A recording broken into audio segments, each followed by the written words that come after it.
Welcome to my channel. My name is Daryl. I'm 63 and I'm basically a do-it-yourselfer. I'm gonna go over various tools that I have in my garage and in my basement. I have some Craftsman, some Ryobi, some even other brands, but mostly Ryobi followed by Craftsman. They've served me well over the years as a do-it-yourselfer, but are they good enough for prime time? You decide. Hey, while I was doing this tile job, I thought I'd go on and share this review on this Norske 13-inch siding laminate cutter. I have used it for another job, but obviously I didn't video it.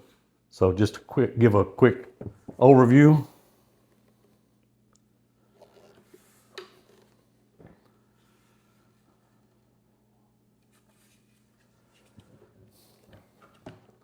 I've been very pleased with it. As I said, I've done a couple of rooms with it. It has a built-in ruler. Normally most of us will mark where we want it with a pencil, but for example's sake, we're going to cut 4 inches off of it. So I'm going to run it through here.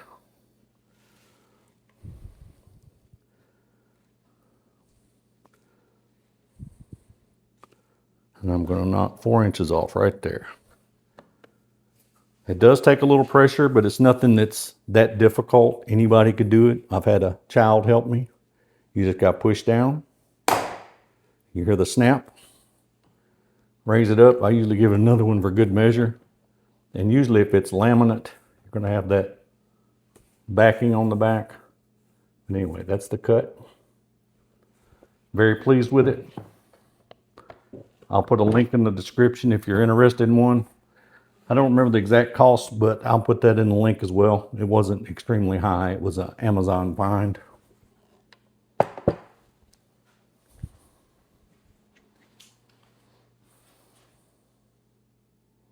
Hope you enjoyed the video. If you like these type of videos, please like and subscribe. Suggest a tool you might want to see. I have links in the comments. If you need the tool, use that link. You might save a few dollars. Also, it doesn't cost you anything, but it does help my channel and helps me provide this kind of content. Until the next video, y'all take care.